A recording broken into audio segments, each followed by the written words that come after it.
अस्सलाम वालेकुम स्टूडेंट्स। अभी जो है हमने इस लेक्चर के अंदर डिस्कस करना है reaction of halogen with the water.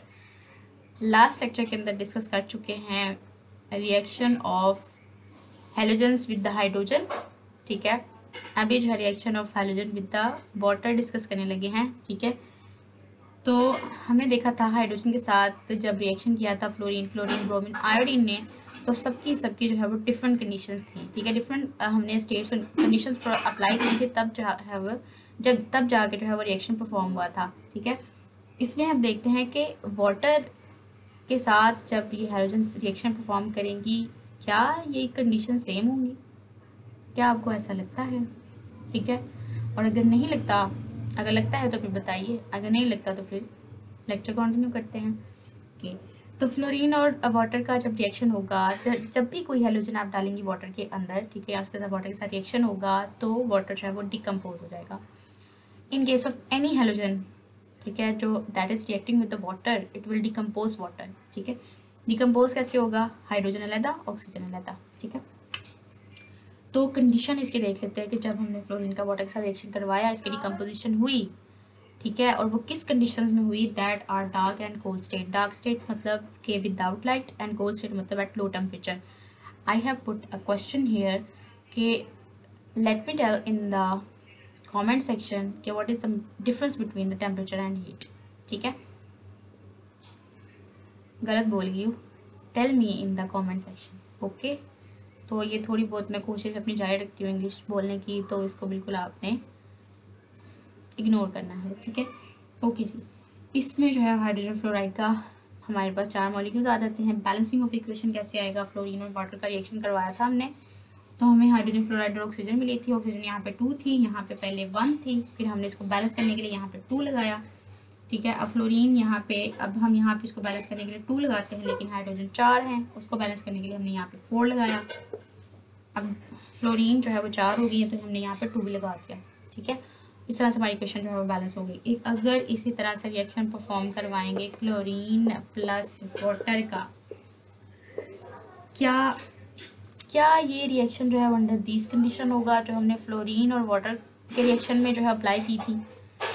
अगर नहीं, तो फिर वो क्या कंडीशंस हैं जिसको हम अप्लाई करेंगे?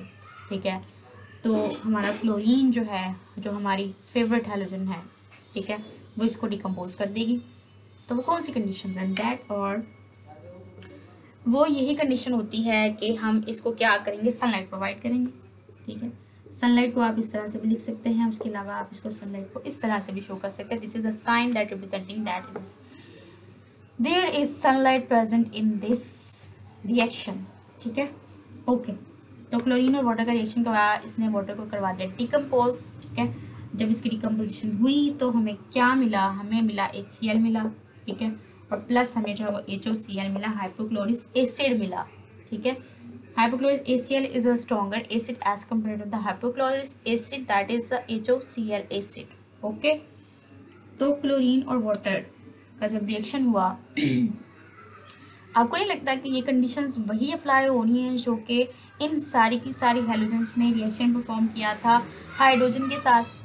उसमें जब हाइड्रोजन के साथ फ्लोरीन ने रिएक्शन परफॉर्म किया था, that is also and dark and cold state. ठीक है, और अब जब क्लोरीन वाटर के साथ रिएक्शन परफॉर्म करें या फ्लोरीन वाटर के साथ रिएक्शन परफॉर्म कर रहा है, that is also the same conditions, also under the same conditions. तो यहाँ पे भी सनलाइट प्रोवाइड की तो HCl बना, साथ में थोड़ा सा चेंज आ गया क्योंकि ऑक्सीजन डिकम्पोज होना था तो HCl बन गया। अब ये रिएक्शन होगा किस तरह से? ये रिएक्शन कुछ इस तरह से होगा, अगर आपको मैं खोल के दिखा दूँ, फ्लोरीन फ्लोरीन वाला ये ब्रेकडाउन करेगा। ठीक है, प्लस वाटर आपके पता है कि इसका फॉर्मूला जिस तरह से होता है। ठीक है, अब यहाँ पे होगा क्या? ये एक फ्लोरीन इस हाइड्रोजन के साथ और ये एक फ्लोरीन इस हाइड्रोजन के साथ जाके रिएक्शन परफॉर्म कर लेगी, पीछे बच गई ऑक्सीजन। अब आपके माइंड में ये कन्फ्यूजन आ रही होगी कि ये O2 कैसे बन गया ना? तो O2 इस तरह से बना, हमें पता है कि रिएक्शन मिक्सचर के अंदर कोई एक मॉलिक्यूल नहीं होता। अगर हम फ्लोरीन के वाटर के साथ रिएक्शन की बात करें तो that does not mean that the reaction mixture contain only one fluorine atom and one fluorine molecule or one water molecule. No, there are so many molecules. ठीक है, तो उन सब वो सारे के सारे आपस में रिएक्शन परफॉर्म करेंगे। हम जस्ट सैम्पल के तौर पे, एग्जाम्पल के तौर पे देख रहे हैं कि अगर रिएक्शन हुआ होगा इन दोनों के दरमियान तो इस तरह से हुआ होगा, ठीक है। तो ऑक्सीजन किसी दूसरे ऑक्सीजन के साथ, जो वाटर मॉलिक्यूल्स और भी सारे वाटर मॉलिक्यूल्स हैं ना, उनमें से किसी ऑक्सीजन के साथ जो रिएक्शन करके गैस बन गया, ठीक है। इसी तरह से क्लोरीन और वाटर के केस में भी ऐसे ही होता है। सही हो गया। अगर अब यहाँ पे ऐसा हो, हम 2 हैलोजन्स को डिस्कस कर चुके हैं। तीसरी हैलोजन हमारे पास आती है, दैट इज ब्रोमीन। ब्रोमीन के साथ अगर वाटर का रिएक्शन होगा, ब्रोमीन के साथ अगर वाटर का रिएक्शन होगा तो ब्रोमीन भी वाटर को डिकम्पोज करेगी, क्योंकि सारी की सारी हैलोजन वाटर को डिकम्पोज करती हैं भाई, ठीक है। लेकिन यहाँ पे कंडीशन इनकी चेंज होगी और ये जो डिकम्पोजिशन होगी that is on the heating, ठीक है। For example this is the bromine, ये दिस इज द वाटर, इसमें हमने ब्रोमीन डाला लेकिन कोई रिएक्शन परफॉर्म नहीं हुआ। हमने डिफरेंट कंडीशन, फॉर एग्जाम्पल हमने dark and cold state apply करके देखा, नहीं रिएक्शन हुआ। फिर हमने सनलाइट प्रोवाइड करके देखी, नहीं रिएक्शन हुआ।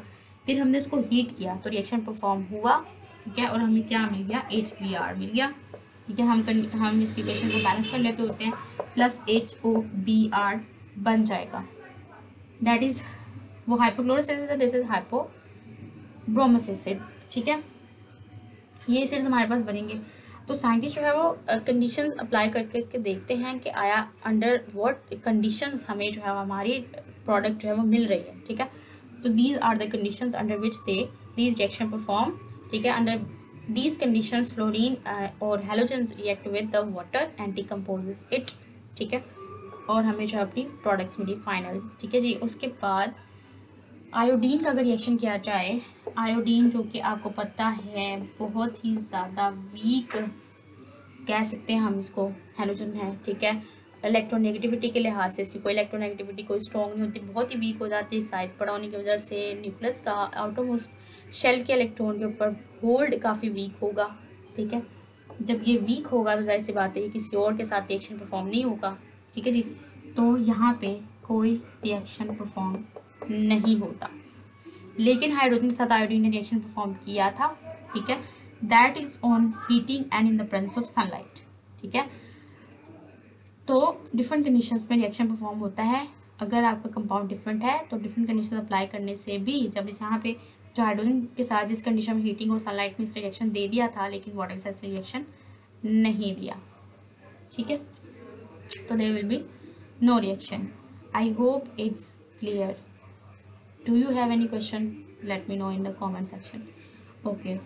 तो टेम्परेचर और heat, temperature basically this is the degree of hotness और कोल्डनेस ऑफ अ बॉडी, कि कोई भी चीज़ जो है वो या कोई बॉडी जो है वो कितनी ज़्यादा हॉट है या फिर कोल्ड है, ठीक है। लेकिन जो हीट है ना that specifically represent the hotness, ठीक है, कि कोई चीज़ कितनी ज़्यादा हीटअप हुई हुई है। लेकिन टेम्परेचर जो है वो डिग्री ऑफ हॉटनेस और कोल्डनेस दोनों को एक्सप्लेन करता है, ठीक है जी। तो this is the difference between temperature and heat. Okay, सही है। Thank you so much.